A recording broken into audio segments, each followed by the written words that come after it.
Alrighty, everyone. Welcome to the Titans vs. Cadets. Probably the best rivalry. If you're a Trinity fan, we actually had a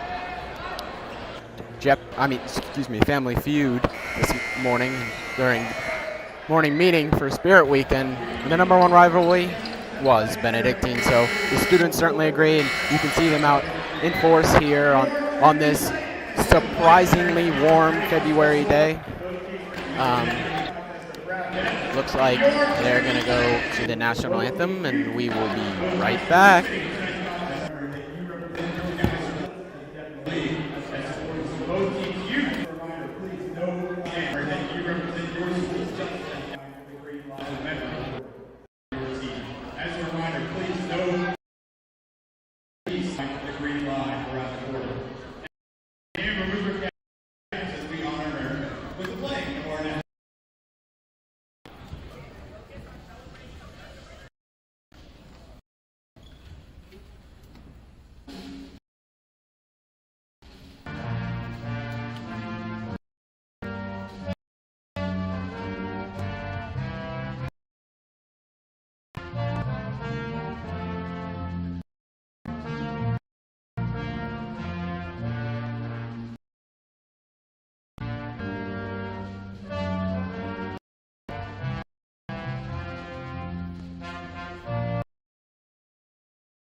All right, we are back from the national anthem. Hamlin, it's good to see you. Ryan, good to see you. Very excited to be here. Benedictine Cadets, Trinity Episcopal Titans. The best rivalry in Richmond high school basketball, in my opinion. And we got two teams coming in. You're watching the Trinity Episcopal School Production Network. Titans 13 and 7.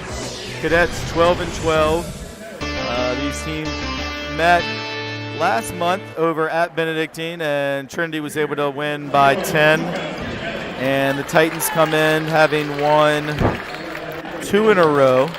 We were here last Friday for the win over Collegiate, and then Trinity went up and won at Fork Union on Tuesday.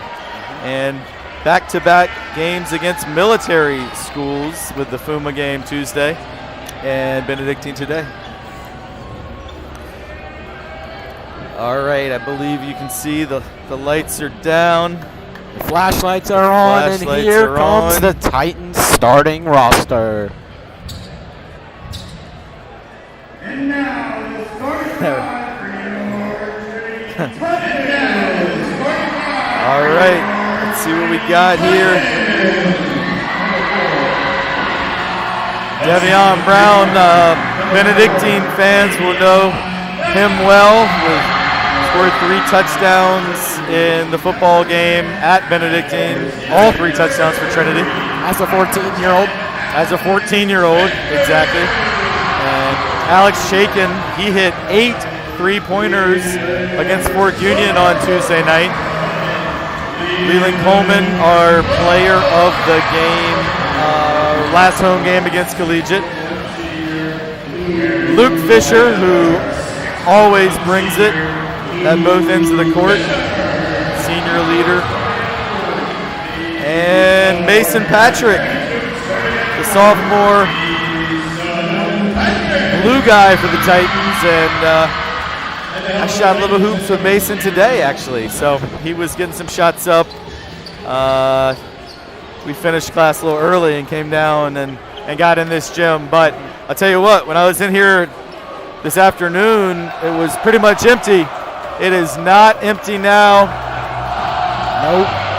I don't think it ever will be. For a Benedictine's Trinity game, I don't think this gym will ever be empty. No, for sure, for sure. Always a special one to be here when these two tangle. I played 8 games in this rivalry and coached 15 at the varsity level and quite a few more at the JV level. So it is definitely one that you circle your calendar when these two get together, and just love it. Can't wait. I've not seen this very often. They're passing the game ball around to each and every player, making sure that it's to their liking. I have not seen that. It would have been funny if someone threw it back, but it seems like it's good to go. And the tip is controlled by the cadets, Luca Puccinelli.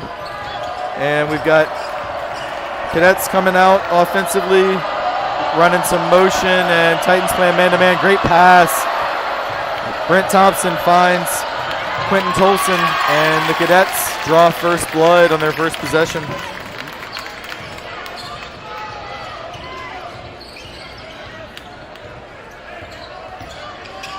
Three-pointer from Chaikin. You know, he's feeling confident after knocking down 8 at Fork Union, but he missed on that one.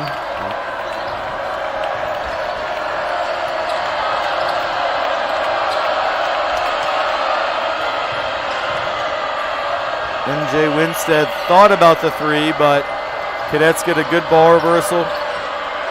Strong move by Puccinelli, or check that, that was Colin Mitchell with the drive.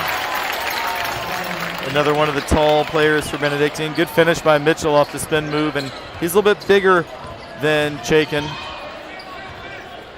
Devion Brown, no good. Mason Patrick rebounds, and that looked like maybe a little bit of adrenaline there as Leland Coleman tried to fire that pass to Fisher, but it was, I don't think Henry Coleman could have caught that, much less Luke Fisher, as that ball was about 12 feet in the air. And not totally sure why that's shot clock at 20 there, but it's nearly a backcourt violation, but cadets able to control it.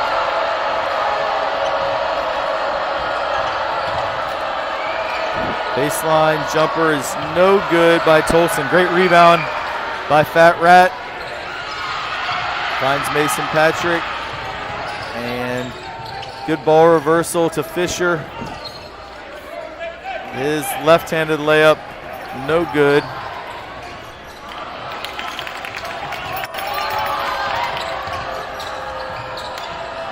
And that three-pointer is good by Colin Mitchell, and 7-0 cadets early.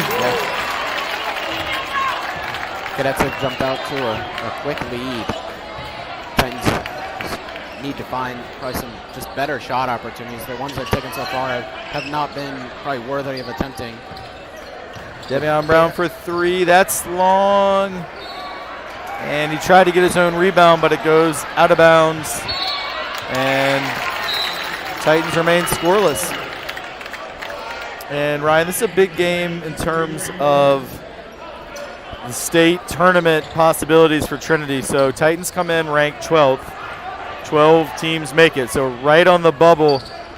Benedictine is, I think, at either 14th or 15th. So you really, you can't really afford when you're on the bubble to lose to a team that's beneath you. Good effort by Tolson, but he's not able to control that rebound, and it will be Titan ball.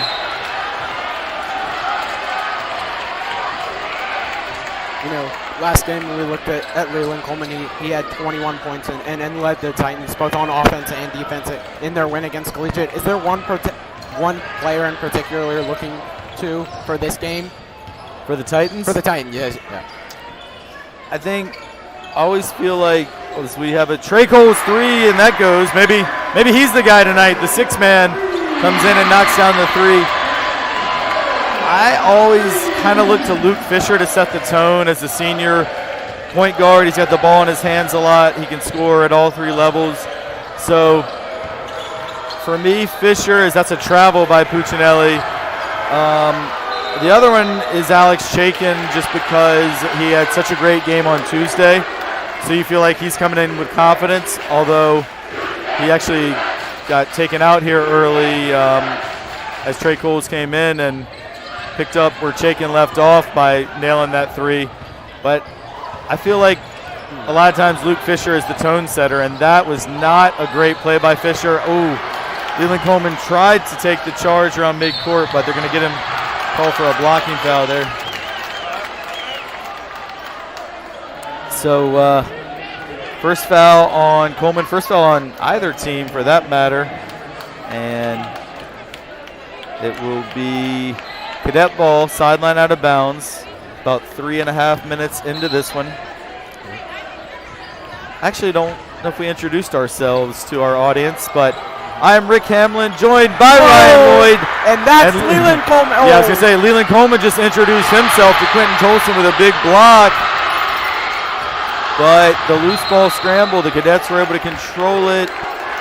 And we're going to get, hasn't made a call yet. I think it's a shot clock issue where I think they wanted maybe the shot clock to reset on the change of possession. Shot clock operator thought there was no change of possession, and now it's at 20. So, yeah, what a block by Leland. And that's also, you talked about getting going offensively, but sometimes it's your defense, and that's going to be an illegal screen on Puccinelli. Second foul on the Cadets, and Chaikin's going to check back in.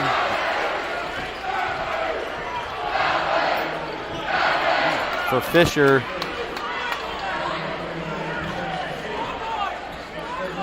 And Chaikin, obviously a great shooter. You always sacrifice a little bit of ball handling when Fisher's out. And they're playing way off of Devion Brown, and pretty sure Mitchell can't stick with him out there. Mason Patrick shot his block, comes out to Trey Coles. Misses this one, rebound to MJ Winstead, and the lefty pushes it up. This is kind of a fascinating battle. Winstead is very skilled, but Devion Brown's a great defender, and that's one I would, if I had coach's challenge in high school, I might use it, because it looked like that one went off the knee of Winstead, but they're going to have it stay Cadets ball right in front of the Titan student section, clad in all black. Yep. We talk about student section for the Titans. Benedictine fielding maybe a smaller one, and yeah, one that's not standing. Definitely smaller than I would have expected. Probably the smallest I've ever seen for this game. As fouled on the 3 is Alex Chaikin. And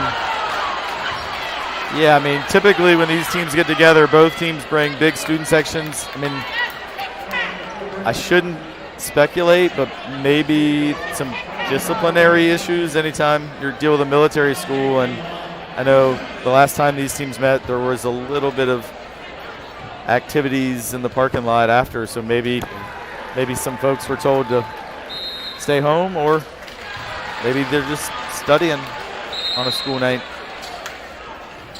Maybe. But huge turnout from the Titan students. Chaikin makes the first 2, and he's got one more as he got fouled on that 3-pointer.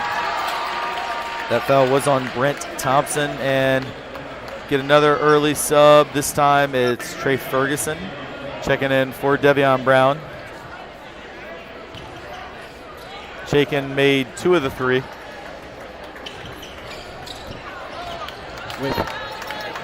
Excuse me, I'll wait a second. I got long-winded.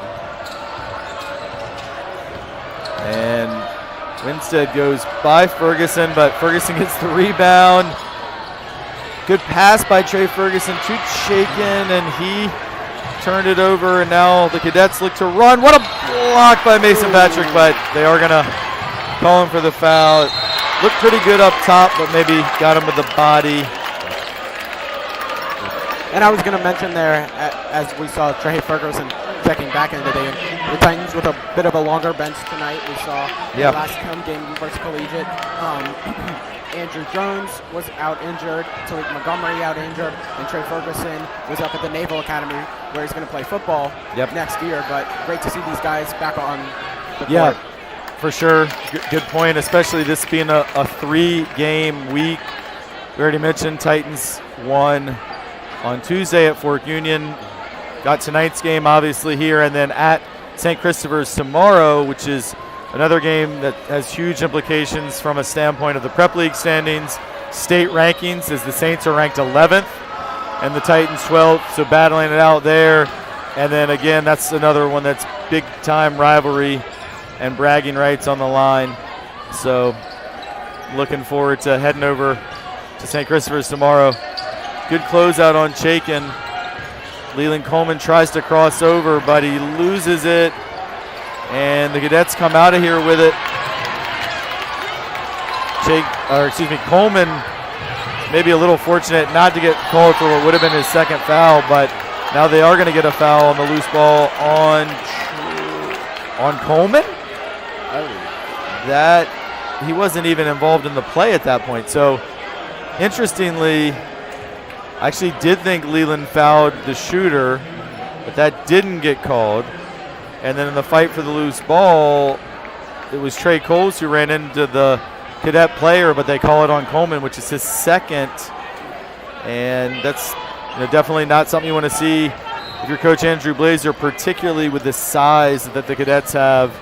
But Coleman right now staying in there with the 2, and now Trey Ferguson picks up a foul, his second, on a hand check on the perimeter. And sure, Cadet fans don't love seeing Trey Ferguson, as he, of course, was the recipient in the 2021 football state championship game of the game-winning 2-point conversion. And as you mentioned, we'll be headed to Annapolis to play football for the Naval Academy next fall. Shot clock down to 8. Now down to 5. And right before the buzzer, they get it off. They get the rebound. That layup is no good. Wow. What a pass by Devion Brown. Alex Chaikin, his layup is no good. That's a few layups that the Titans have not gotten to go, as I do think they're look a little nervous, a little tight. But we know how much this game means, to both these programs.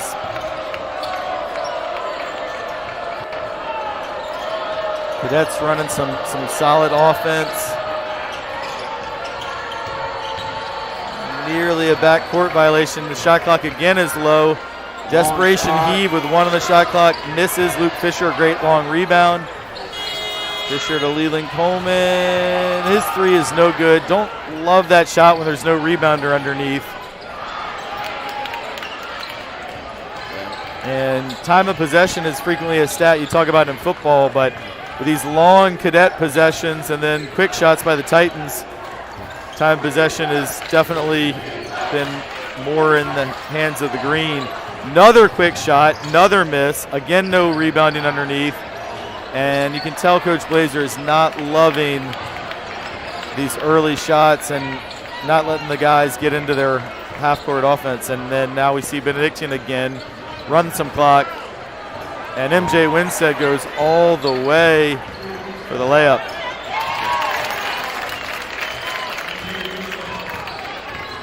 I think the Titans were a bit more willing to go for those quick shots, because Benedictine had put up, they put up 7 in the first 2 minutes, and then only put up 1 in the remaining I think 4.5, 5 minutes after that. So I think they just kind of want to get some shots off, try and quickly reestablish probably a closer game than what it is now. But Brandon, if you think about it, 2 consecutive Benedictine possessions went all the way to the end of the shot clock. So that's a minute of the 7.5 minutes we played on just the last 2 possessions, or I guess 2 of the last 3 possessions before that layup. So Luke Fisher hit the first free throw. That foul is called on Connor Pleasance. Luke knocks them both down, and 4 of the 7 points for the Titans have come at the line.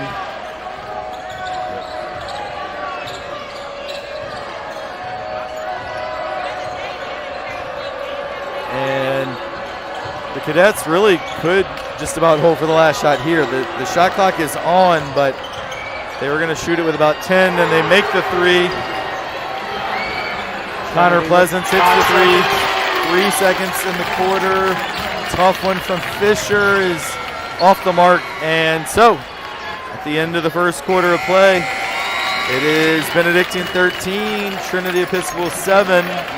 And Ryan, your thoughts from quarter number 1? Maybe a bit harsh, but just some sloppy shooting. We saw the one Trey Cole shot the one Trey Cole's three-pointer go down pretty early in the quarter, and then I felt like after that they just let the three-pointers fly and didn't make one after that. I know Trey Cole's had another one, Alex Jakin had 2, I think Luke Fisher had 1, Leland Coleman had it. All of them had attempted three-pointers, none of them dropped.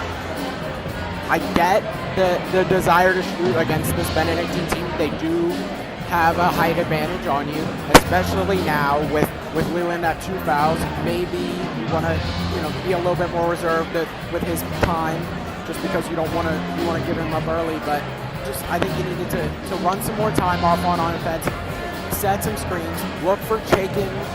We know how good he is when he gets a screen, and just gets that little bit of open space, he's able to drain shots. Yeah, I think that's several good points you make, Ryan. And I mean, the bottom line is just 1 field goal in the entire first quarter from Trinity, and probably, I don't have the exact stats, our stat guy didn't show up tonight, but I believe Titans probably about 1 for 12 from the field, something like that.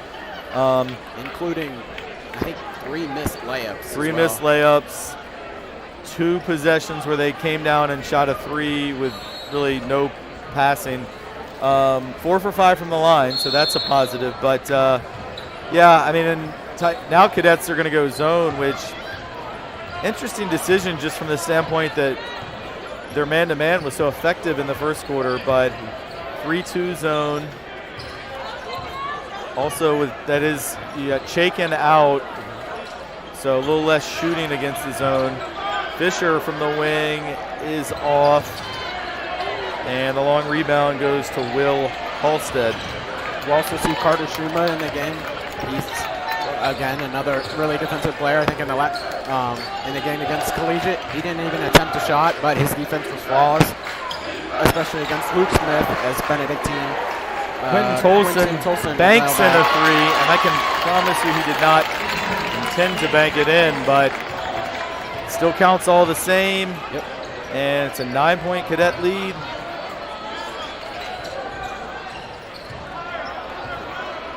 And they look pretty disciplined in this zone, and a little bit of kind of stagnation on the Titan offense. Long 3 is off the mark for Devion Brown. And you got to give it to the Cadets. They're in control here early second quarter. Tolson thought about pulling it again from 3, did not do so. And they continue to be really patient offensively. Winstead's 3 is long, but offensive rebound, and that's going to allow the Cadets to run some more clock as the shot clock resets to 20 on the offensive rebound.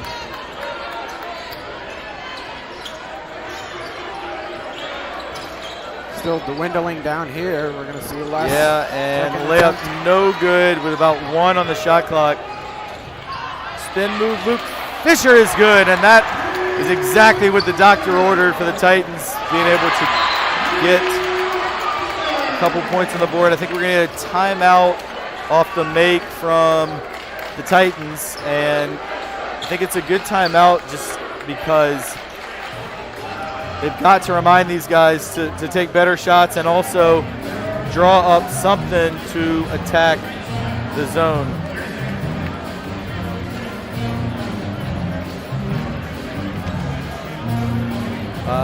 So yeah, that was a Titan timeout, and I do see Coach Blazer drawing up some zone stuff.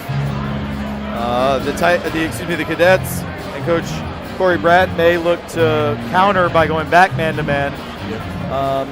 And also with Chaikin and Coleman on the bench in the early part of the quarter, definitely not your ideal zone offensive personnel. We do see Chaikin come back in. Leland Coleman, though, is still on the bench with his 2 fouls. So, Benedictine ball. They lead by 7. They've been very, very patient offensively. Luca Puccinelli switches pivot foot and gets called for a travel. Second time tonight he's been called for a travel.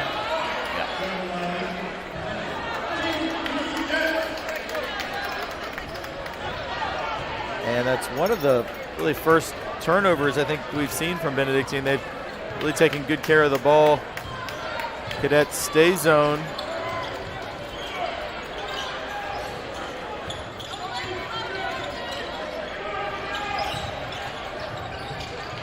Yep. Trey Coles from the wing, and his shot was short, and Titans now are about 1 for 9 on 3-pointers, I think. And Ryan, we saw this home crowd was very into it as we're going to get a third travel on Puccinelli. He doesn't like the call, but I think it was a good job by Carter Schuma to kind of pull the chair out from under him and on that spin move. But no, I was going to say Cadets have done a good job of kind of quieting the crowd that was very hype early. Agreed. And they've not been, frankly, haven't had a ton to cheer about. And if you think about the kind of plays that get the crowd going, 3-pointers, haven't shot those well. Maybe this one will go. And it does. And that definitely got some good support from the crowd. Dunks, haven't had any of those. Block shots, we had one of those, but then the Cadets got the loose ball in the scramble. So the kind of plays that really get a crowd excited have not materialized too much for Trinity. But having said all that, Titans only down 4 and could cut it to 1. That was another one of those early threes with no rebounders underneath. Do not love those shots. Hudson Williams from the corner. His 3 is good.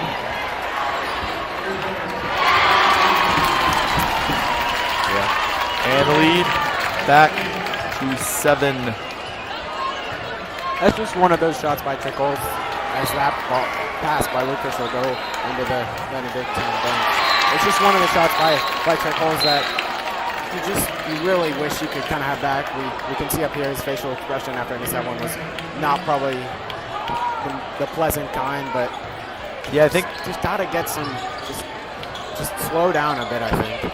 Nice move there by Puccinelli, and the lead is back to 9, which matches the largest lead of the game for the Cadets. But yeah, I think it was a little bit of a heat check. He just hit one the possession before, but that one that Trey hit the possession before was an inside out where they got the ball inside the zone and he was able to get his feet set, as opposed to the air ball, the next one, which was in transition. There's a 3. Deep 3 by Alex Chaikin, and that is just what the doctor ordered. But right now, of the 15 points, Trinity has 3 threes, 4 free throws, and only 1 2-point basket. Another hook shot by Puccinelli. This one is short, but Hudson Williams stole it from Leland Coleman, and that's a heck of a finish by Brent Thompson. And it seems like every time the Titans start to get a little bit of momentum, the Cadets come up with a great play. That is not a very good pass, as Leland Coleman put it down around the feet of Devion Brown.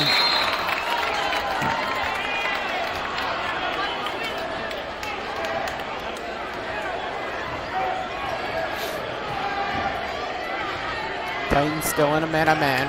We saw Coach Blazer maybe flirting the idea of a zone, but they're sticking to the man-to-man for now. Yeah, we see Mason Patrick guarding Luca Puccinelli, definitely giving up a size advantage there, but good job to get the steal by Devion Brown, and he is fouled in transition. Cadets didn't like the call, but really it would have been a layup if he could have just gotten that pass away. So, and the foul is called on Colin Mitchell, his first and the team's fourth.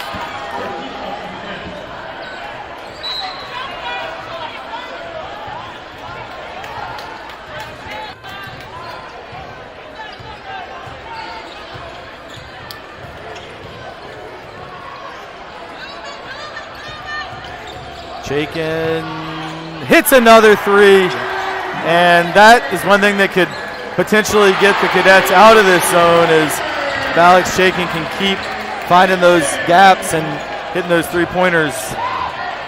Cadets look to answer with a three of their own. They miss but get the offensive rebound. The Titans in a little bit of a dilemma rebounding-wise. Almost every player for the Titans on the court right now gives up some kind of height to the Benedictine player, but they kind of just, swarm and don't leave anyone outside. And those ones that don't get the bounce you expected off the rim just don't go their way and haven't done so tonight. Well, there we saw a couple offensive rebounds. The long offensive rebound off the missed three, and then Tolson followed up another miss and was able to score over Alex Chaikin. So Cadets have led from the beginning. They scored on their first possession and have not relinquished that lead. It stayed pretty much between 4 and 9 the entire first half. We've got just a little less than a minute and a half to go until halftime, and it will be Trinity ball. Now, that timeout was called by the Cadets after the made shot, so typically when you call a timeout when you're about to play defense, usually it indicates you're going to change defenses. And it does look like the Cadets are showing a full court press look. And it's a full court man-to-man press. See if they look to trap. Both guys kind of flopped on that one. No foul call, nor should there have been. And the Cadets do go man-to-man after Chaikin hit those 2 threes. Nice take. Great job by the Titans. Great job by the Titans. And, like we said, that's only their second 2-point field goal of the whole first half, and we got less than a minute to go. Definitely got the crowd going again. And that pull-up, Euro step, no good. Fat Rat with the rebound. Chaikin thought about the three.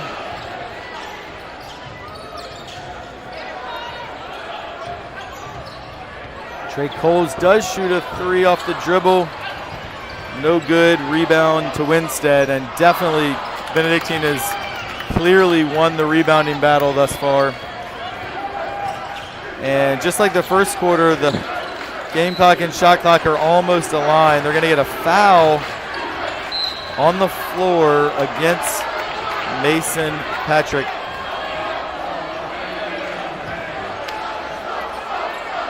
It's going to be Mason's second foul. Yes, second on Mason. It is not a shooting foul. See a couple of the stronger senior defenders, Carter Schuma and Trey Ferguson, check in here for the defensive possession. One thing I would point out, the shot clock is off, so the Titans may not get an offensive possession, but if they do, good job by Schuma to knock that one away. If the Titans were to get an offensive possession, Ferguson, Schuma are not big scorers, so you'd have to look for Fisher. And the Titans should get an offensive possession as Schuma gets the rebound. It's a quick shot by the Cadets. I don't think their coach would want that. 6 seconds. It is going to be Fisher. He's got to take this now. 3, 2. He is bumped, but no call. And so, first half that saw a game that never really got flowing from a Trinity standpoint, but at the end of the first half, we've got The score, Benedictine 25, Trinity Episcopal 20. I think we're in for a great second half. Before we break for our halftime, Ryan, your thoughts on half number one? Yeah, I think maybe unexpected for me, at least in terms of what I was expecting. I was expecting probably more of a physical game. We saw 5 fouls on the Cadets and only 4 for the Titans. I think something that is interesting about that is, you expect these two teams with how much of a rivalry they have with each other, especially Benedictine losing in football this fall and then losing the previous games that these two teams played about 3 weeks ago at Benedictine. You expect them to come in with some form of animosity and aggression towards the Titans, and while I definitely think they haven't really been fouling much, and neither of the Titans, which is definitely an interesting choice, but it's worked out for them so far. Yeah, I think the game didn't have a lot of flow, and I also would attribute some of that to Benedictine was so patient offensively, and there were just less possessions than you'd normally see because of those long possessions. And so I think that really, when the Titans would finally get the ball, they're rushing quick shots, and when you're taking quick shots, you're a lot less likely to get fouled because the longer the defense has to play defense, they get more fatigued. They start to take risks, go for steals, go for blocks, and that's when fouls happen. But if you only have to defend for 5 seconds, you don't have time really to commit a foul. So I think that's something that's a factor. And then the Cadets have only drawn, what did Trinity have? 4 fouls? Trinity had 4, Benedictine had 5. So of those 4, a lot of those were they weren't even shooting fouls. I don't know if any of them actually were shooting fouls, come to think of it. So I think Benedictine doesn't really have the player, at least in the first half, who was looking to get into the lane with penetration. So those are a couple of things we observed. We'll see how that goes going forward. We're going to take about a 6-minute break. Get your popcorn, get a ginger ale or whatever beverage you prefer, and I think we're going to have a great second half. I think it's going to come down to the wire. I'm excited for it.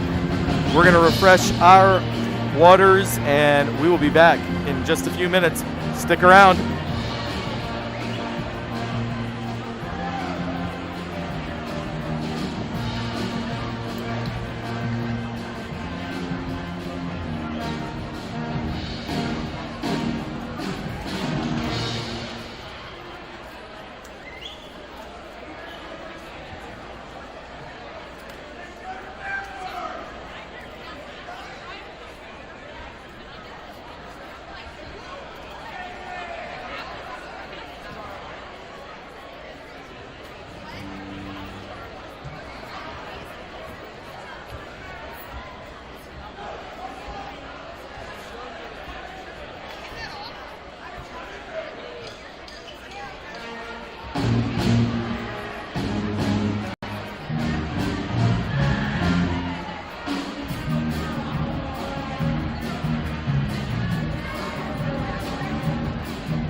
Welcome back, everyone. We got just under 20 seconds left to go of this halftime break. Benedictine is currently holding a 5-point lead over the Titans right now, 25-20.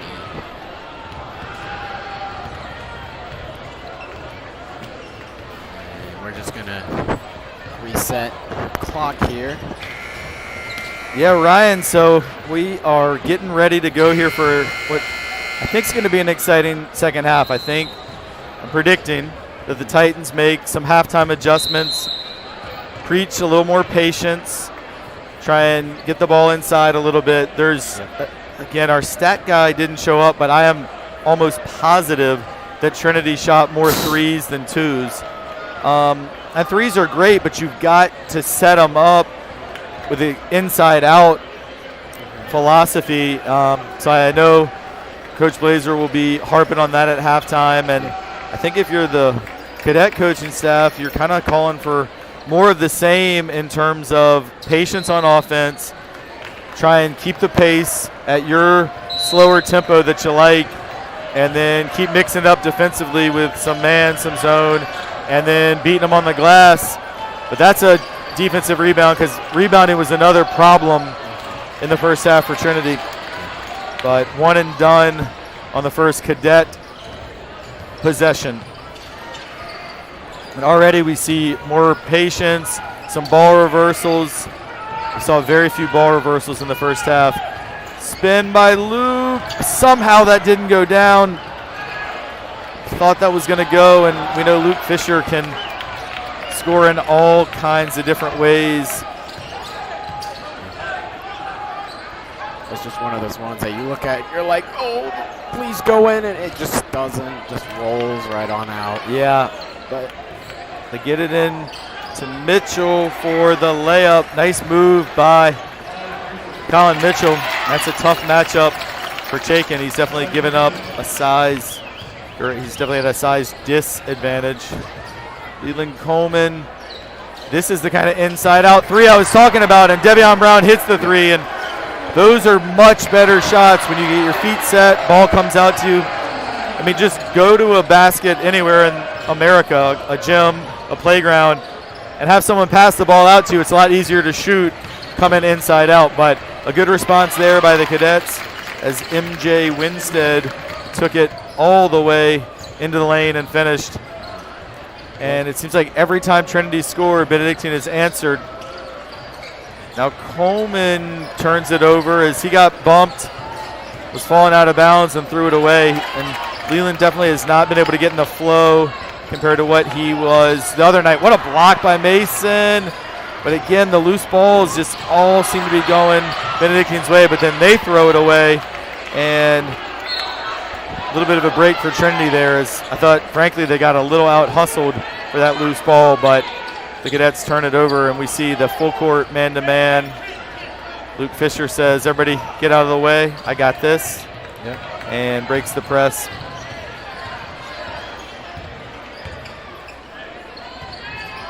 Mason Patrick for three, and he hits.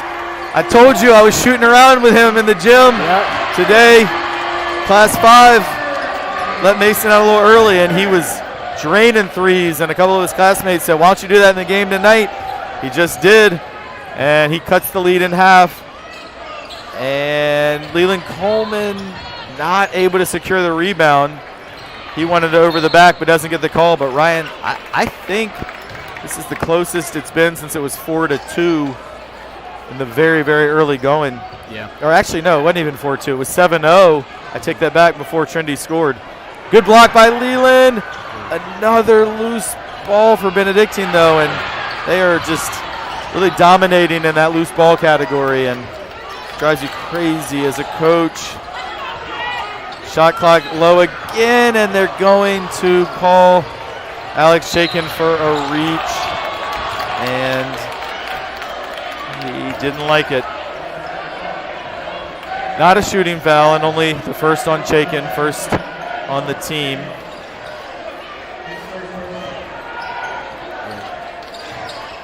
You talk about it being frustrating for, from a coach's perspective, and I think you're totally right. You can see it.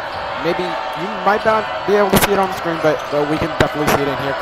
Coach Blazer's a little upset that they're getting all of these blocks and some more rebounds than they were getting earlier, and they're just loose balls aren't going their way, and they're not able to capitalize off of it.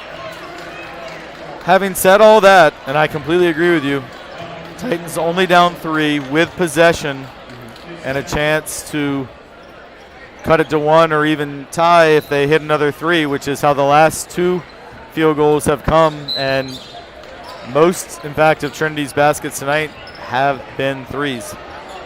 I'd love to see a layup, though. We've seen very few of those. Credit to Benedictine's defense as well. Yeah. I think that's just been the game plan for Trinity so far. They know they give up some height to these Benedictine players, and I think coming into this game, they were just like, hey, we got a lot of really good shooters. Let's try and get them on the ball, see if they can get hot and make some shots. And, we're going to see how it pays off for them. Nice inbounds play. Gets shaken. A pretty good look, but it's a little short. And another long rebound. Loose ball goes Benedictine's way. They're kind of falling in love with the 3s a little bit in the last few possessions and having the same issue that the Titans did with shooting too quickly that the Titans had in the first half. So we got a loose ball foul there. Third foul on Colin Mitchell. And that leads to a sub of Hudson Williams checking in.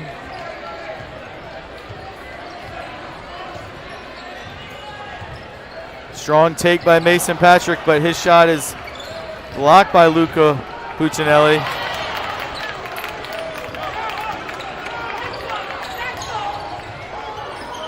And now the Cadets throw it away, and this has definitely not been a beautifully played game. But a lot of times these ball games, when these two rivals get together, it comes down to who wants it more, and they more times than not come down to the last minutes of the game. And good job by the Cadets to scout out that backdoor cut. Fisher able to turn the corner, and they're going to call him for an offensive foul as he, I guess, got that left arm kind of chicken wing, called him for a push off, his first. Luke looked pretty stunned by that call. Yeah. Devion Brown getting subbed out, and Trey Coles comes in.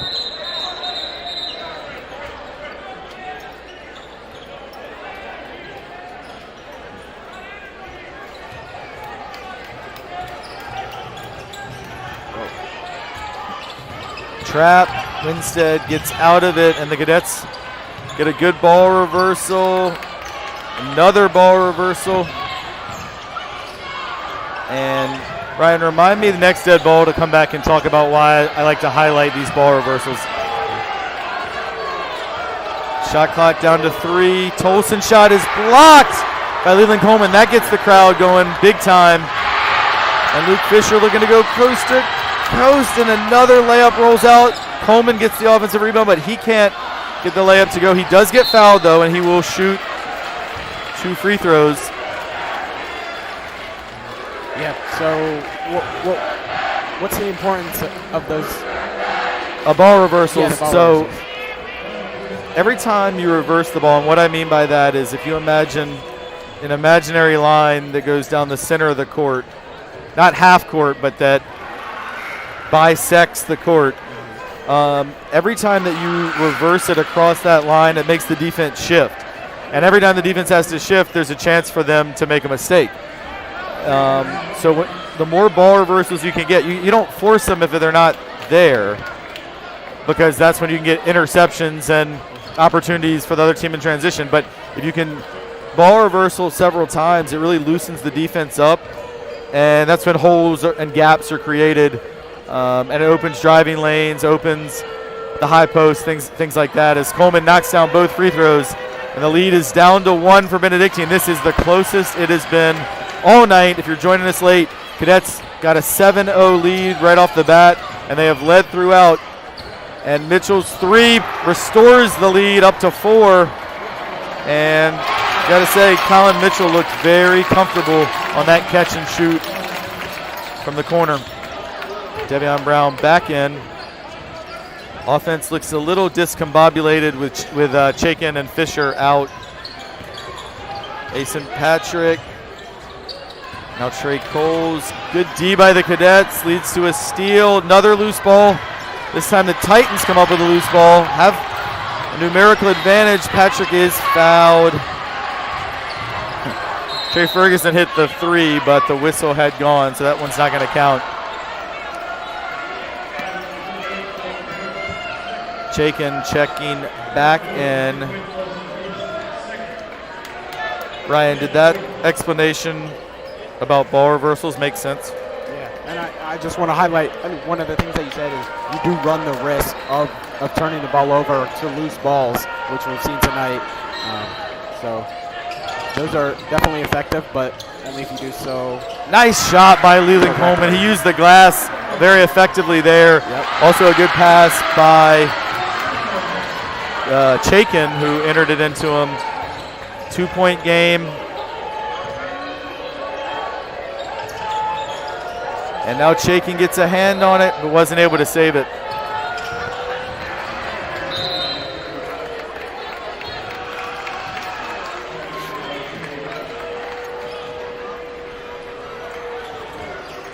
Devion Brown with a steal. Trey Coles comes out with a loose ball.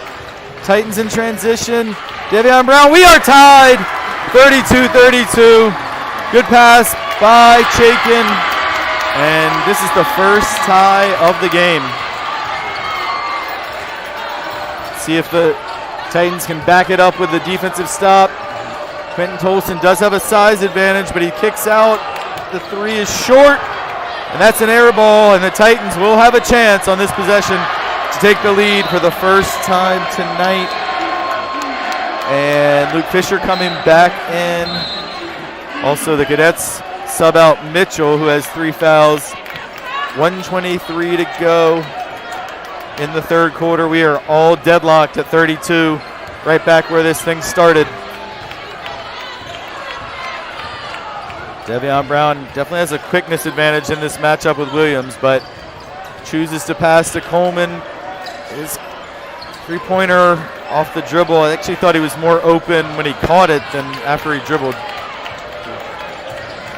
And now the Cadets look to reestablish their lead.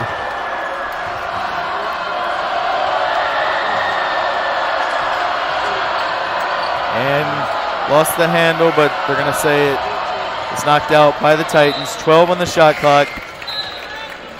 Luke Fisher checks in for Leland Coleman.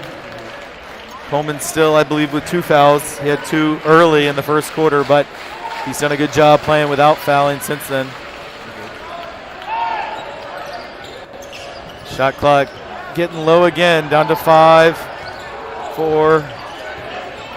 Winstead's going to have to put it up, and he airballs it. Really think that should have been a shot clock violation, as the change of possession didn't happen until after the buzzer, but doesn't really matter. It's going to be trendy ball either way, and Luke Fisher will like the rebound stat. Offensive foul called on Devion Brown. I guess he lowered the shoulder. Trey Ferguson, Carter Schuma, as they did at the end of the second quarter, coming back in to defend here at the end of the third quarter. That's 2 of your best defensive players, Ferguson and Schuma. A couple senior football guys. Also Carter, of course, a great baseball player. And they're going to say Trey Coles fouled Brent Thompson. 11 seconds left in the third quarter. Wasn't a ton of contact, but Thompson will have 2 shots and an opportunity to put Benedictine back on top. Both teams with 4 team fouls. And I don't believe any individual has more than 3, which would be Colin Mitchell. Thompson made the first to give Benedictine a 1-point lead. You see a bunch of subs coming in, a little more offensive alignment with Leland Coleman, Alex Chaikin, and Luke Fisher, as well as Mason Patrick and Trey Coles to finish out this quarter. One thing that surprised me, Ryan, is that the Cadets have generally been so patient, and yet at the end of the second and third quarter, when they could have held for the last shot, they didn't. Now this time it works out because they made the 2 free throws, but generally as a coach, you want to make sure you get that last shot. That way you know the other team won't get another possession. And Fisher, for the first time tonight, the Titans have the lead, 35-34, and that lead will take us to the fourth quarter, and that's why you want the last shot. Because you take the last shot, if you're Benedictine, worst case, you go into the fourth quarter tied. But even by scoring the 2, you risk a 3 at the other end, and that's exactly what Fisher did. So it's really all going to come down to these last 8 minutes. But you can probably see on your screen, Trinity student section is getting hype, getting into it, and you love to see it. And also the Titans should, if I remember correctly, get the ball to start quarter number 4, as Benedictine started the second half with it, and I do not recall any held ball possession arrow situation. So I think it should be Titan ball. So I want to talk about something that is a big thing for me from a coaching standpoint, is in a game like this when you've been behind all night and you take the lead for the first time, I always like to talk about consolidating the lead. And what I mean by that is, so you've taken a 1-point lead, you want to make sure, usually when you take your first lead, you would then immediately play defense. So you want to make sure you get a stop. Thus you have the lead and the ball. Now this time the Titans actually get back-to-back possessions because they hit a buzzer beater and they get to start the fourth quarter. But to me, consolidating possession would mean you score here and expand that 1-point lead to 3 or 4 and get a stop, and now you're controlling the gameplay. Because Ryan, we've been here all night. Maybe it's just me, but don't you feel like Benedictine has kind of controlled the flow of the game up to this point? Yeah. And typically the team in the lead is able to do that. So I really want to see the Titans score here and then get a stop. But Benedictine has gone back to that zone that was very effective for them in the first half, at least until Chaikin was able to shoot them out of it. Now, it is a good Trinity lineup against the zone. This is a big one, and he gets it to go. That is what you get, is those perimeter shots. And is that a 2 you said, or? No, that's his second 3, and his great. 3 on and 2 back-to-back possessions. That's a backbreaker for Benedictine, and now Fisher with a steal, and Fisher gets a 3 to end the third, and now another 3 to begin the fourth. Mason thought about it. Instead, he puts on the floor. I thought he got away with the travel, to be honest. Yeah. Alex Chaikin loses the handle, and now Benedictine is going to look to fast break. You can tell that's not really their game, though. They're more comfortable and confident in the half court, and they will bring it out and set up some offense.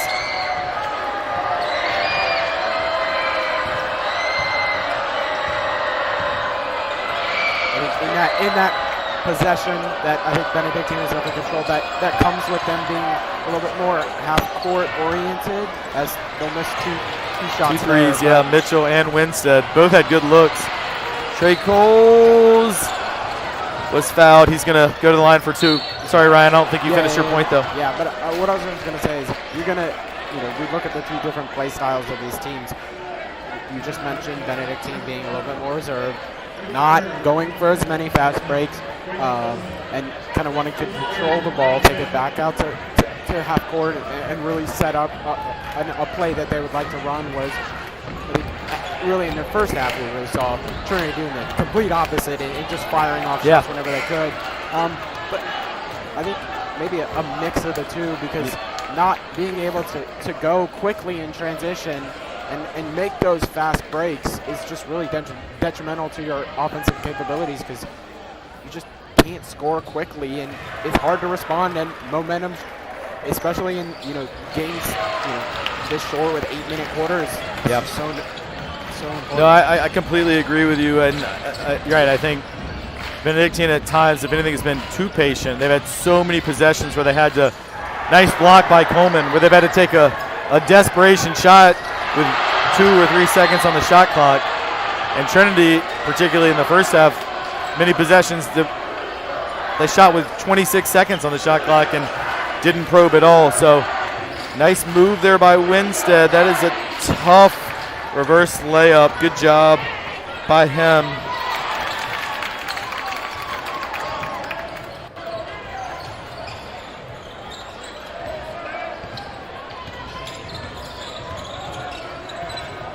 And Chaikin had it knocked away.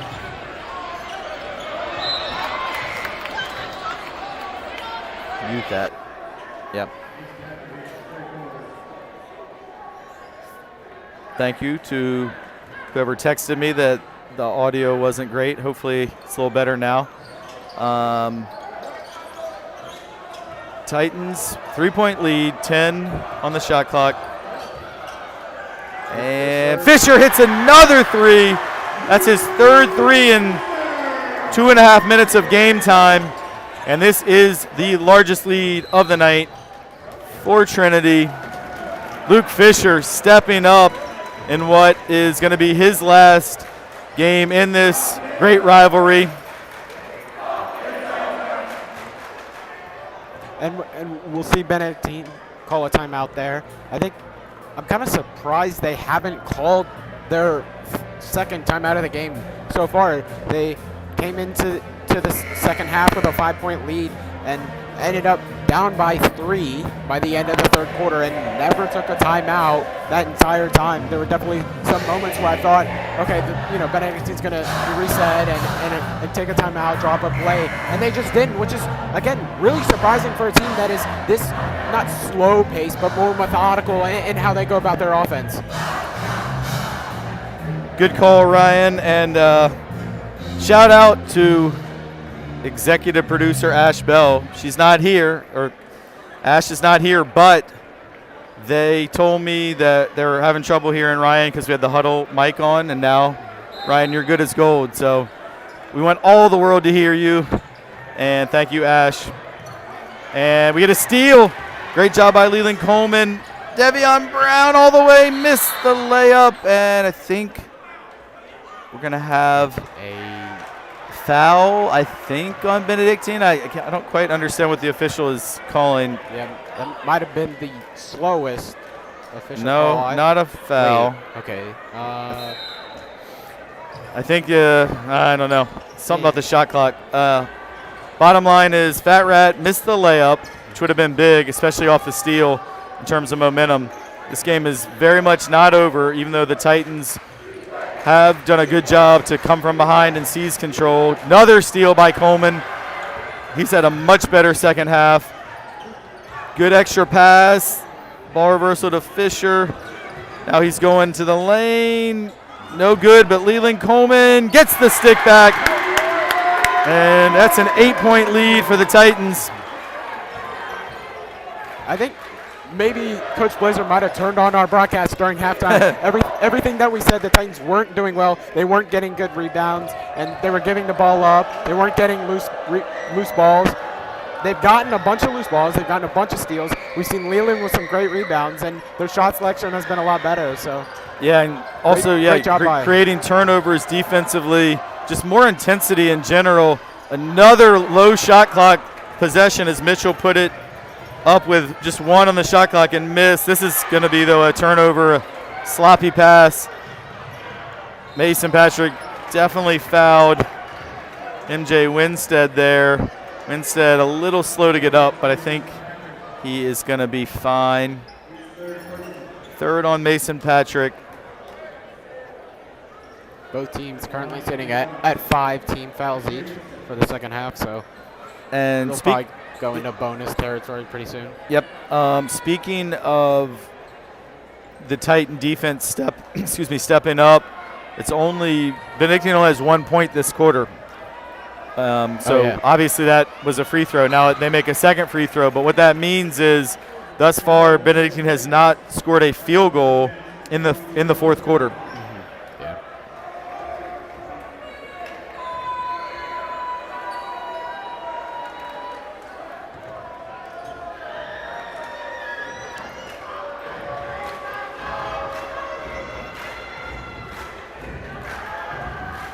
Winstead hits them both. Good looking stroke from him, the lefty. to cut it back to 6. Trey Coles, good penetration. Chaikin missed that 3. I would describe that as a rare miss when he gets that good of a look.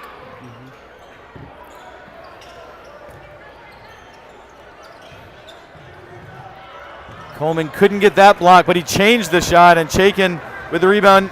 He's got Coleman missed the layup. Leland's rebound, and one! Leland Coleman. You know, Leland is such a player that flow matters. When he's not in the flow, he's sometimes struggles, and as soon as he gets going, he plays incredible. We saw that in our last broadcast against Collegiate, and he's been amazing since about the midpoint of the third quarter at both ends. Blocking shots, making steals, getting rebounds, scoring, finishing through contact, and now he's going to try and complete the 3-point play. And he does, giving the Titans their biggest lead of the game, 47-38. Trinity up by 9 with 3:44 to go. Yep. Not only is it. Oh, sorry. No, you're good. I was going to say, not only is it Trinity's biggest lead of the game, it ties the game for the biggest lead. Benedictine at 1 point had 9-point lead, and now Trinity has that as well. Right, so this whole game, it's been single digits. Yes. The margin. And yet, weirdly, there's only been one lead change. We talked about consolidating the lead. Trinity got the lead, and after being behind for 3 quarters and have yet to give it up since taking the lead. And obviously, with 3:44 to go, if you're a Titan fan, you hope that they do not give up the lead. Yep. And if you're a Benedictine fan, we want to welcome you to our TESPN broadcast. And at halftime, I enjoyed talking to Benedictine and St. Gertrude Athletic Director, Miss Fran Pochili. I believe is how you pronounce her last name, but I know her as Fran, but she's awesome and love catching up with her and hearing about the exciting things going on over there on River Road at the Abbey. So big rivalry, but respect for both schools. All right, can the Titans get a stop? Coleman gets his hand on yet another one. Loose ball, now Coleman gets it. He's going to try and, no, he's not. I thought he was going to try and dunk it. Yeah. He did miss the layup. Now, Cadets in transition. Coleman hustled back, but not able to come up with a rebound. And Benedictine does use a timeout after the made basket. 3:13 to go. And the lead back to 7. I think Leland probably would have gotten called for a charge there had he gone for the dunk. Smart decision by him to go for a layup. Unfortunately, it doesn't convert. I've seen Leland enough. I knew when he got to about half court, he was thinking, I'm going to try and put Puccinelli on my poster. But Luca Puccinelli at 6'7", 235, you're not going over him. No. And Puccinelli did well to hold his ground and actually force Leland to miss the layup. That would have been huge, too, because that would have gotten that lead to double digits. Instead, as Coach Dale Travis always told us when I was playing here for the Titans, when you miss a layup, you usually give up a layup. And that's exactly what happened. So Titans, though, still on top by 7. 3:13 left in the fourth quarter. And some programming, I want to tell our viewers and fans we have 3 live broadcasts next week. Monday, girls senior night against Central Virginia Homeschool. Tuesday, really important prep league matchup against Woodbury Forest. And next Thursday, we see the top team in the prep league and one of the best teams in the state as St. Anne's Belfield comes to the Estes Athletic Center. Very talented team. That'll be one I'm looking forward to. So big week. Also, later tonight, look for our latest podcast to be up on our YouTube page as we interviewed Farrah Berry and V. Updike. It's one of the best ones we've had yet. They were great to talk to. really thoughtful, intelligent young ladies from the girls basketball team. It's going to be 1-1. Trey Coles drew the foul. It is the 4th foul on Quentin Tolson. And Trey at the line for 1-1.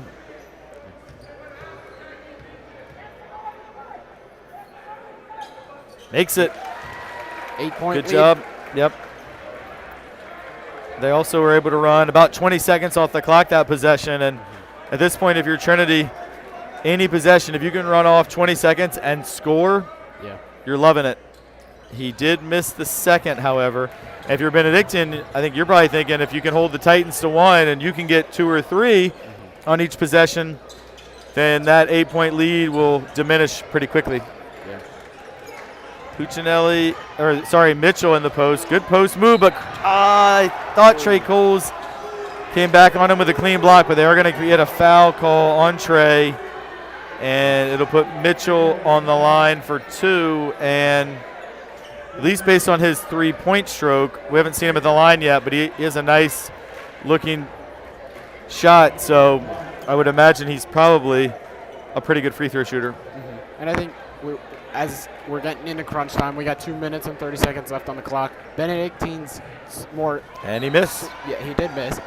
Benedictine's slower pace of play style that they've gone for in this game is kind of coming back to bite them here, because we've seen them not be able to convert on fast breaks, having to set up kind of a fully formed offense and get the ball up top at half court. Yep. And when you have 2 minutes, you're down by 7, you just really can't afford to do that anymore. You have to be fast. You have to be aggressive. Yeah, that's very true. And as Coleman puts on some moves, but he missed the shot. As a UVA fan, that's something that I've seen a lot. Great job by Leland to contest the shot, but also get the rebound. He's got to be careful going behind his back in traffic. Got away with it.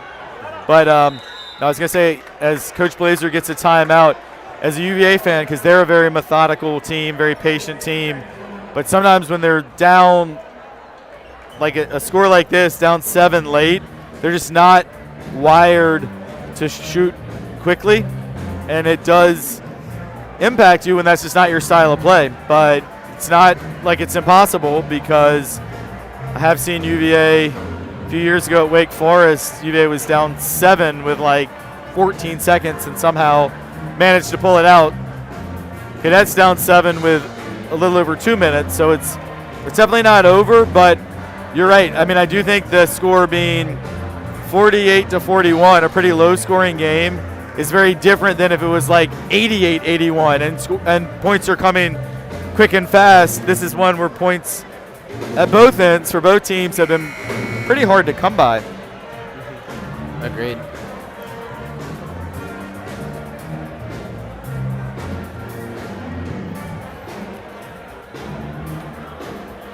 And waiting to see who comes out for the Titans, and it's still the same 4 that were on the court when the timeout was called. I think credit where credit is due. They've done a great job offensively, but maybe not some of the more defensive players. You know, we see Trey Coles now is the Titans starting roster, except for Trey Coles, for Mason Patrick. So you're definitely giving up a little bit of defense, but it's worked out so far that the Titans have held the Cadets. Yeah, good job by Chaikin to save that as it almost went into the backcourt. Shot clock at 5, but you want it in Fisher's hands here. That's a little bit short, but I mean, not a great possession, but at the same time, running 30 seconds off is not a bad thing.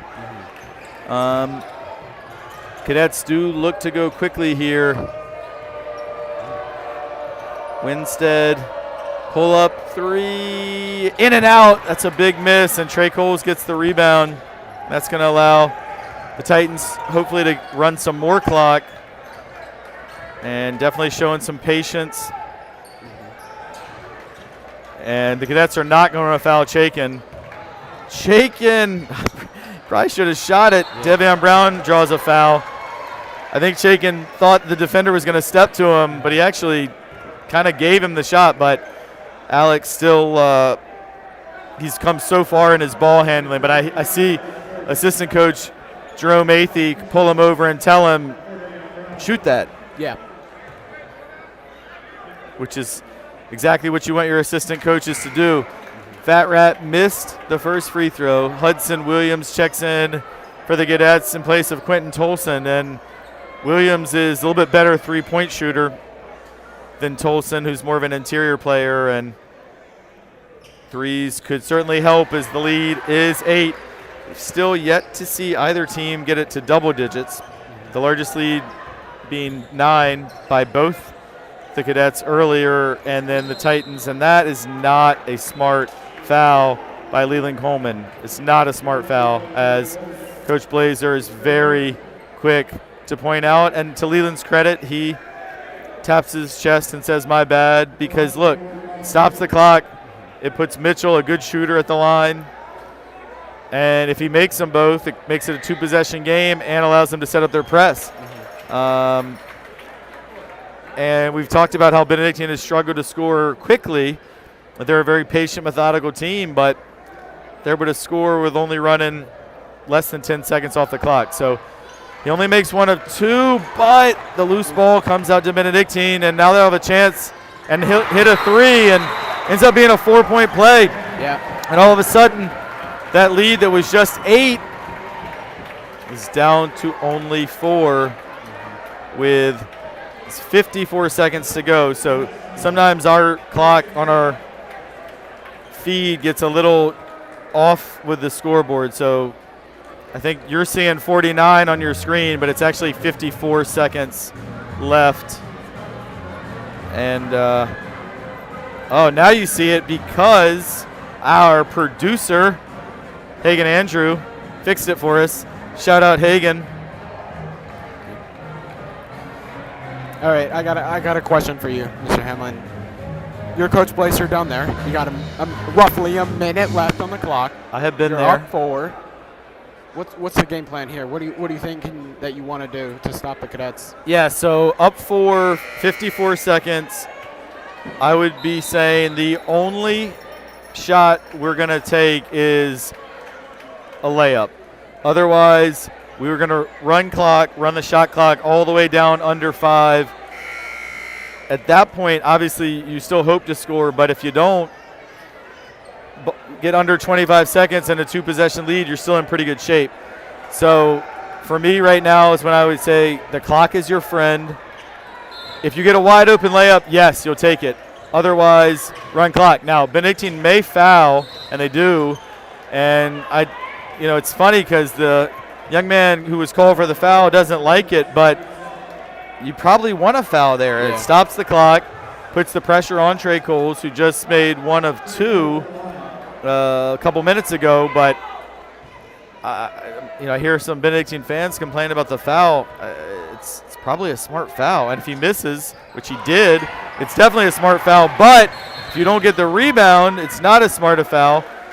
Great effort by Devion Brown, and that is one of those that, yeah, it goes down as a rebound in the stat sheet, but that's one of them. Actually, not one of.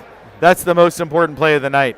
Yeah. Trey Coles missed the front end of the 1-on-1, but Devion Brown's hustle to get the offensive rebound is massive. Keeps the Titans in possession, fresh shot clock. Also now, because Benedictine has 9 fouls, the Titans are in the double bonus, so if they were to get fouled again, it's 2 shots, which also not only is great from a scoring standpoint, but it also, as a shooter, it takes a little pressure off when you know you have 2. When it's just a 1-on-1, that front end of the 1-on-1, you feel a little extra pressure, but now they can relax. So huge rebound by Devion Brown. I liked the timeout call by Coach Blazer because Devion was in danger of getting trapped in the corner. So I think it's a good timeout. Each team has 1 timeout remaining.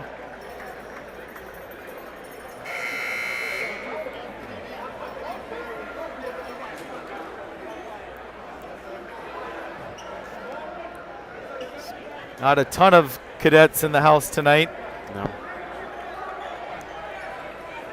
But anyone who is here is catching a very exciting game.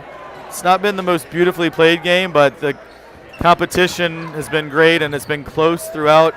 So now they're not fouling, which allows Luke Fisher to run some clock, and he finishes with a layup, and that's your ideal possession. Run as much clock as you can, make the layup, and a stop here would be massive, and they're not going to get the stop as Devion Brown is called for a foul, and didn't love that call, but Winstead took it hard to the paint, and I guess there was a little contact. The tough thing if you're Devion Brown, you're so strong that if there's even a little bit of contact on a smaller guy like Winstead, it's going to knock him off course, and it just looks like a foul. And he does knock down the first, and it also allows the Cadets to keep their last timeout, because if they had scored a field goal, I think they would have wanted to use that last timeout to stop the clock and set up the press, but they can do that if he makes this, which he does. So not a good foul, but shot clock now off. Shot clock is off. The Cadets quickly foul. I believe they got Leland Coleman before more than even just about 2 seconds could run off the clock. So Leland's had a great second half, and he's got a chance here, hopefully, to knock down a couple of big free throws. Yeah.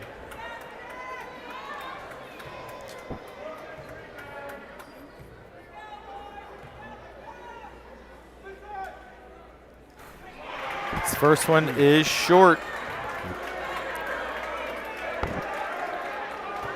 But we see the importance of that double bonus as he comes to the line again for a second attempt.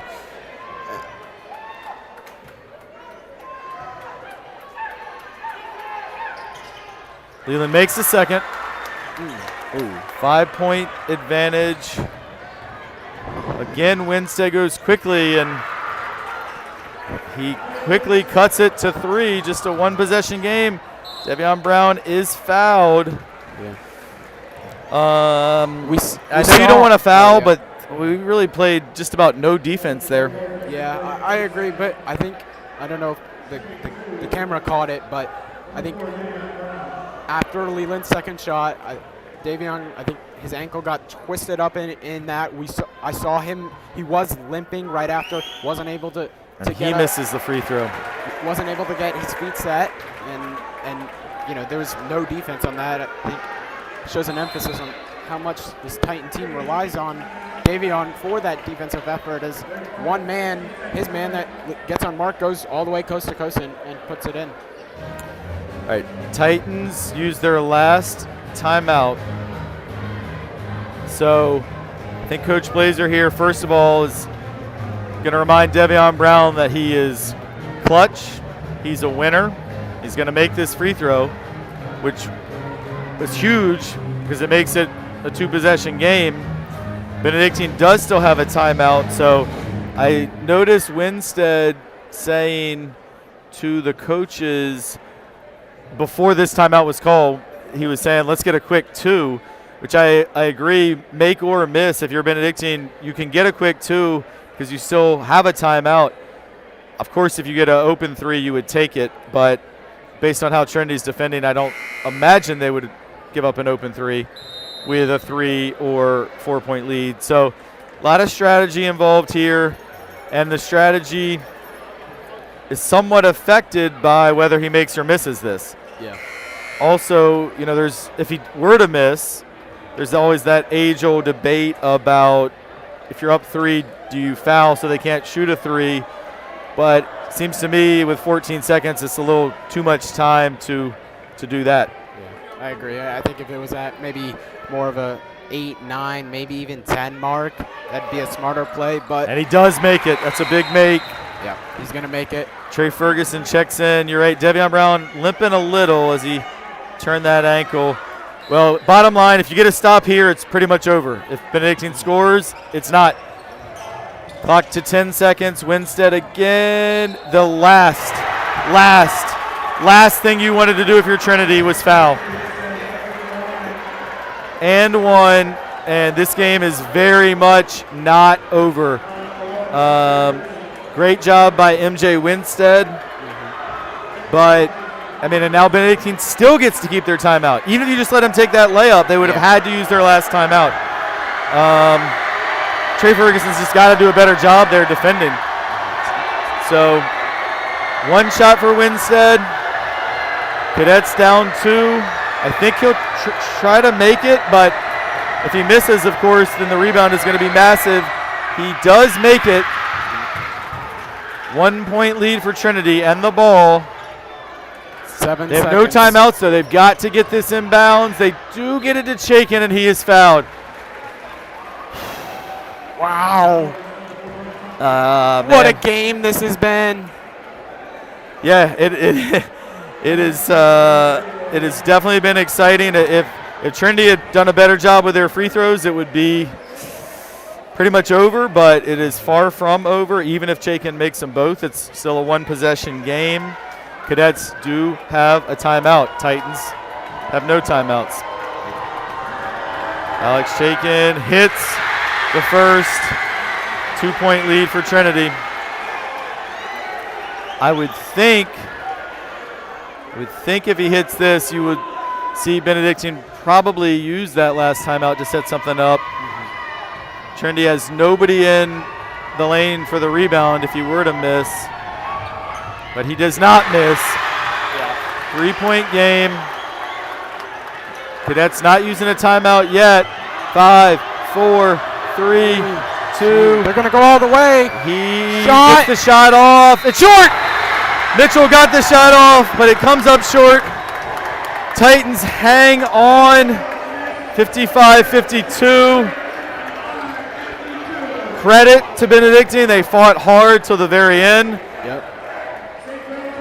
But at the end of the day, a win is a win is a win. And that improves Trinity to 14-7 on the year. Cadets fall to 12-13. And that was exciting. Yeah, that was a nail biter for sure. Yeah, let's get Coach Blazer, and if you can, get Luke Fisher. Yeah, if you can get him. We're going to try and get a post-game interview here if we can. Students obviously excited, so stick around if you're still with us. We're going to try and talk to Coach Blazer and or Luke Fisher. And while we're doing that, just want to give some thoughts on the game. And the reason I want to talk to Luke Fisher is his playing at the end of the third and beginning of the fourth quarter when he hit 3 straight threes was huge. So I do see Ryan has gotten Coach Blazer, and he's trying to find Luke.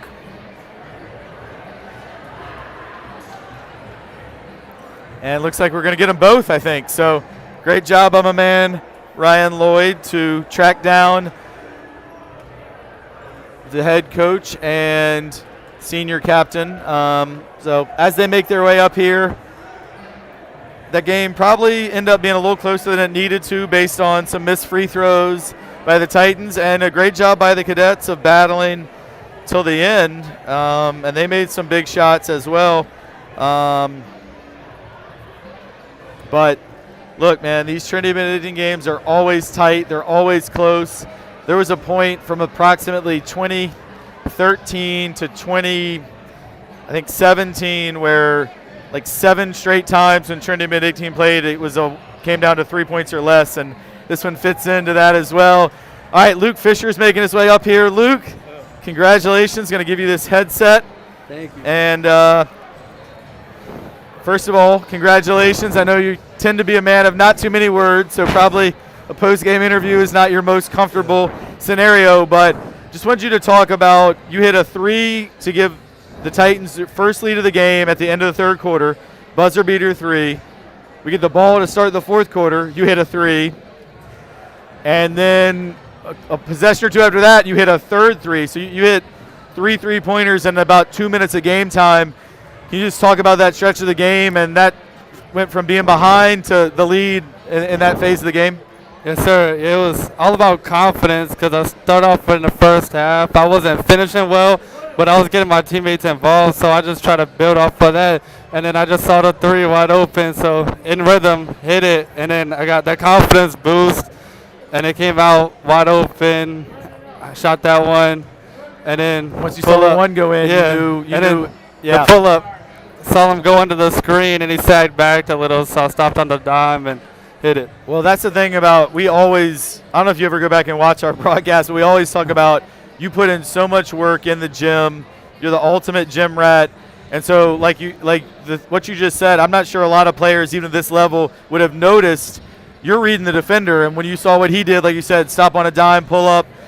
But when you have the ball in your hands, can you explain for people who are watching, which we still have over 100 people watching, to hear you interviewed right now, just to make you a little more nervous. But like, how are you reading the defender, and what are keys you look for to make your decisions with the ball in your hands? First, when I get the ball, I look at what foot is higher. So if they have their left foot up, I'm gonna attack the left side, and then when I get them on my hip, it's over from there. I just gotta read the next man, and if he comes up, dump off. If he doesn't, shot or a skip pass, because that means the help's gotta come from somewhere else if that man up there is not coming up. So, and one thing we also talk about with you is your ability to score. We also talk about at all three levels. You're able to get to the rim. Didn't have as many of those tonight as you frequently do. A couple rimmed out. You have that pull-up game around the elbow, and obviously the threes, which were falling for you tonight. Do you feel like that versatility makes you so hard to defend? yeah, I mean, when you can score at all three levels, defenders have to react to what you do, and that creates your teammates to be open, like Leland for dunks, Alex for threes, and the rest of the team getting involved. All right, last question for you. Again, talking to senior captain Luke Fisher, who had the key stretch to give Trinity the first lead of the night, late third, early fourth quarter, is Trinity Benedictine, Titans Cadets. This is a rivalry that goes back a long, long time. Your 10th grade year, we didn't get to have this game with the COVID year. Last year, obviously, even though played these guys pretty tough, and they had a pretty good team last year, but clearly didn't go our way, and just the year in general didn't go our way, really. But this year, you sweep these guys. Just tell me what it means to be part of this rivalry and to get the sweep here in your senior year. It means a lot, to come in my last year after not having a COVID year and then going through a rebuilding year last year. It just means a lot to see the progression of this Trinity squad with the new coach. It means a lot. Yeah, man. Well, congratulations. I'm so happy for you. I know how Thank much you. work that you put into your game. So way to step up tonight, make those big shots, and you're our player of the game tonight. Way to go, Luke Fisher. Thank you. Keep it rolling tomorrow. Quick turnaround. Pretty big one tomorrow as well. And now we got Coach Blazer joining us as well. Awesome to hear from Luke Fisher. Coach, he's such a quiet guy, but it was really neat to watch him. We just asked him about the work he puts in and how he's able to score at all three levels, and watching him kind of light up talking about it was, as a coach, like that's kind of those moments you live for. So first, I do want to talk about Luke's contribution, because he hit that three at the end of the third quarter to finally give you your first lead of the night, and then the first possession of the fourth quarter also hits a three. So that's 6 straight points without them touching the ball. We felt like that was a real key in turning the game around. How about your thoughts on that? Yeah, it was huge. I mean, first of all, no one works as hard as Luke. I mean, he loves basketball. He works so hard. So to see him see success is awesome. And as a coach, like you said, that's like what you want to see. You want your guys to be rewarded for the work that they put in. I mean, as 2 straight games, he struggled for the first 3 quarters, and then been amazing in the fourth quarter. And like you said, it started a little bit early there at the end of the third quarter. So yeah, I mean, I think we were like back and forth, and that kind of gave us like, all right, now we're up. Let's try to extend. Let's, protect. But that was huge. So yeah, he was great tonight, especially late. So my man Ryan, my co-commentator here, we talked at halftime about some of the issues we saw in the first half. The cadets were being really patient, and it was like we would finally get the ball and just want to get it up as quickly as possible, as well as they were winning most of the loose balls, long rebounds. And so that's what we talked about, we thought were keys to a better second half. And Ryan said, like, did the coaching staff have the broadcast on? Because exactly what we talked about, you must have talked about, because those were things that we saw, those halftime adjustments that made a huge difference. So just can you talk about why in the first half we only scored 20 points, second half 35, and if we'd hit free throws better would have been probably 40. Just what about the halftime adjustments that made the second half go our way? I mean, we came out here with like 40 seconds to go before the tip, or before the second half started. So we were talking a while in there. The guys, they know what they need to do. We talk about it constantly. I mean, I think they felt some desperation of like, we're down 5. I thought we were lucky to be down 5. I agree. At half. They really outplayed us in the first half. And so I think we understood, like, we don't have a choice. Now, unfortunately, we're not good enough to think we can not do those things all the time. And we tell them that, but they need to know that in their minds that those are the winning things. It's not crossovers and great shots and cool layups, and it's the simple things that we have control over every game, no matter who we're playing. And that's 3 wins in a row now, so hopefully, and with another huge win tomorrow, hopefully that momentum is building. And, of course, kind of right on the bubble for states where the top 12 make it. I see we're at 12 now, so every game is massive. I believe St. Christopher's we play tomorrow is 11, so that's going to be a massive one. And when you're in this part of the season where it really, like, you always hear about March Madness for college, but really for high school basketball, it's kind of February Madness, and we're in February. What do you think is the key to this stretch run of these last several games of the regular season before you hit postseason play? Yeah, I think we need to continue to get more efficient on both sides of the ball. We're going to the stretch where we're playing people more than once. They know us, we know them. There might be some changes, but a lot of it's just execution. And, we don't have a lot of experience where we're winning in these games. Like, this win tomorrow gets us, like, so we got to enjoy it though. Yeah. And I think for us, they just need to understand that we're good enough to beat anyone. We're good enough players to beat anyone. We just have to do the things that we're preaching and that they know that we need to do, and just do them more consistently. But every time I'm kind of like, are guys going to step up? Are they going to step up? No, we've stepped up. So I'm hoping that we can play a really good game tomorrow. St. Chris has had Wednesday, Thursday to practice, to watch us. So we know that, and that's a really tough place to play. And they kicked our butt there last year twice. So it's up to us to see what we're made of. And I saw a few of their guys here tonight as well, so scouting in person. One other thing that I could tell was driving you crazy was some of the fouls that we committed in the last minute when really anything but that. All right, we don't have to talk about that, but I know you felt a little sick earlier this week. You and I spoke via text earlier this week, and I believe you missed practice Monday. So first of all, I hope you're feeling better. I'm feeling better. 2-0 week so far, I'm sure is making you feel better. But how were you feeling when I think at least 3, if not 4 possessions in the last minute, you foul guys and allow them to score with the clock stopped, particularly a team that doesn't necessarily is not used to scoring quickly, that is a methodical team, and yet you give them the chance to score. It was frustrating. We keep saying we don't have to play harder all the time. We just have to play smarter, and they have the script. I mean, they know it, what each guy does, and we have to do a better job of being consistent with not just knowing it, but then executing it and having the poise to, like, not let a moment or a loud arena change what you need to do. So hopefully we can do a really good job with that tomorrow, because it's going to be loud. Yeah, for sure. I can promise you that. Last question. This rivalry, Cadets-Titans, means a lot to both schools, means a lot to a lot of alums, the student body. You can see it's a big one just for you. Growing up, you were part of rivalries. As a fan of sports, you're part of rivalries. Just talk about the feeling, and you got another one tomorrow. Arguably to a lot of trendy people, arguably the two most important teams on your schedule and within 24 hours of each other. Just talk about what it felt like to coach in a game like this and get the win and get the sweep this year on those guys.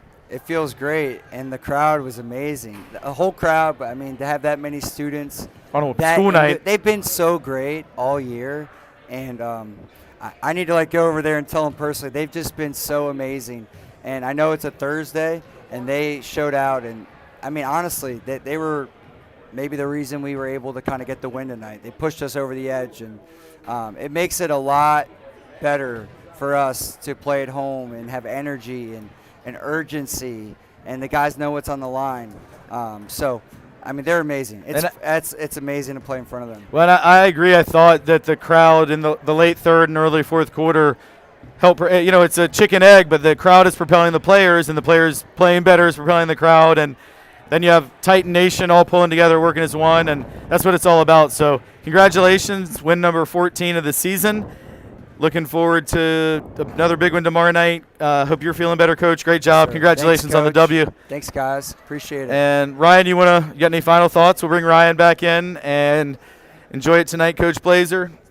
Ryan, as we wrap up this broadcast, your final thoughts on what ultimately was a 3-point victory for Trinity Episcopal. Yeah, I just want to piggyback off of what Coach Blazer just said a few moments ago about that Titans student section being a factor in this game. I 100% think that it was. We saw the Titans go down early and stay down for the remainder of the first half and not flip the lead till the third quarter. And then I think the ability of this Titan team to flip the lead, I think some credit is due to that student section. And we talked about it earlier, Benedictine really didn't have a student section. They weren't able to feed off that energy when they got down, they came back. The Titans had a 9-point lead at one point. The Cadets cut it down to just a few points, and they weren't able to feed off the energy that a student section would have provided them. And the Titans were, and ultimately it ended up making a difference tonight. Well, yeah, it does make a huge difference. Again, like I said, I played in or coached well over 20 Benedictine Trinity games, and you can feel the energy, just a little bit different feel in the air, and it comes from the stands onto the court. And so these games are always a battle. It was a battle tonight. It wasn't always pretty. Titans made it harder on themselves late than they had to, but at the end of the day, a win is a win is a win, and Trinity will look to go 3-0 on the week tomorrow and hope to sweep St. Christopher's. But the Saints have a great team. It's kind of promises to be a very even matchup. Number 11 and 12 in the state. They're, I believe, tied for third in the prep league. So a lot to play for tomorrow.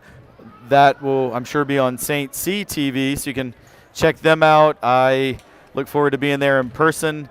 And our next telecast for the girls, Monday, senior day against Central Virginia Homeschool. Tuesday, next boys game, Woodbury Forest. They have 20 wins on the season. That's going to be a big challenge. Yep. Final score tonight, Trinity Episcopal 55, Benedictine 52. Thank you, everyone who joined us. Thanks for sticking with us. Hope you enjoyed our interviews with Luke Fisher and Coach Andrew Blazer. For producer Hagan Andrew, commentator Ryan Lloyd, I am Rick Hamlin. We will see you next time.